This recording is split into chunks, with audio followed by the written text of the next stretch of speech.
તો હેલો મિત્રો, mini farm વ્લોગમાં આપણું સ્વાગત છે.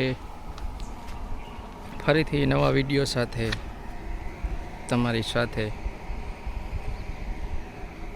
તો મિત્રો, જેની રાહ જોઈ રહ્યા હતા તે આવી ગયો વરસાદ. 2 દિવસથી વરસાદ સારો પડી રહ્યો છે.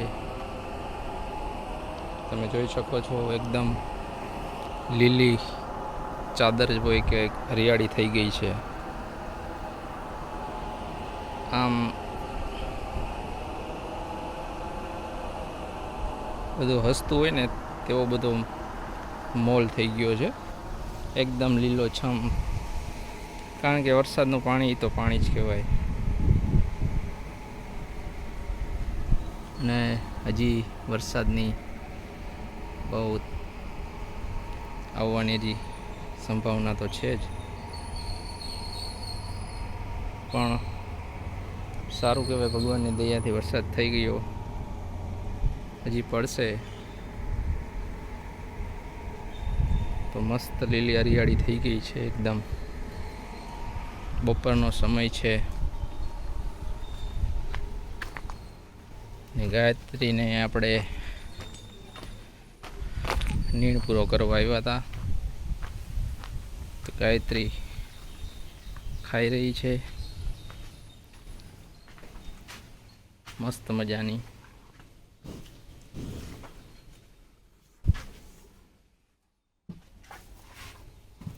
કટિંગ કરેલું ઘાસ ખાઈ રહી છે.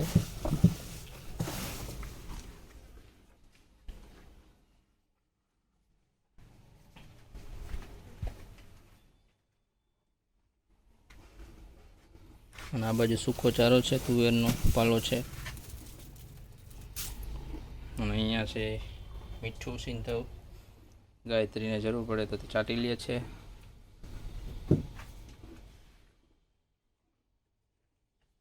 અને અહીંયા છે નાના નાના વાછરડીઓ.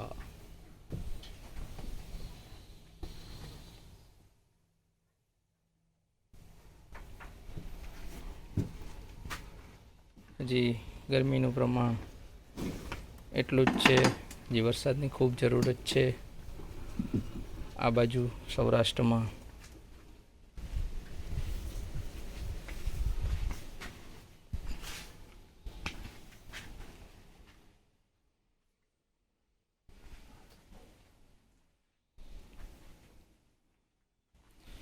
ગાયત્રી માટે આપણે પાણીની વ્યવસ્થા કરશું.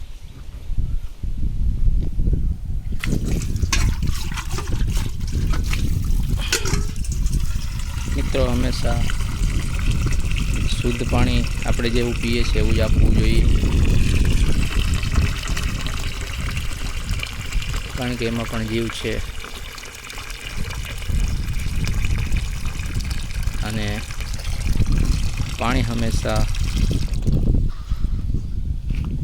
ઉપલબ્ધ રાખવું જોઈએ. મોંઘું પશુ છે, બોલી શકવાનું નથી. એટલે પાણીની વ્યવસ્થા 3 ટાઈમ આવી રીતના રાખીએ છીએ આપણે. એ રીતે પી લઈએ છીએ જરૂર પડે ત્યારે. ગાયત્રી, ગાયત્રી હાલ. જરા ખાવામાં એકદમ મશગુલ છે. એમાં લીલો ચારો હોય એટલે બહુ મશગુલ થઈ જાય એકદમ. આપણે અગાઉ વાટીને રાખી દઈએ છીએ, કારણ કે વરસાદ ગમે ત્યારે આવે છે. ભીનો ચારો એકદમ ના ખવડાવવો જોઈએ મિત્રો, આગળ પાછળ રાખવો જોઈએ, કારણ કે ભીનું ખવડાવવાથી તેને તકલીફ પડી શકે છે. એટલે આપણે આમ સૂકવી દઈએ છીએ આગળ પાછળ. તો મિત્રો, આજનું કામકાજ આવું હતું. તો ફરી એકવાર મળશું નવા વિડીયો સાથે. જય ગૌ માતા. ફરી મળશું.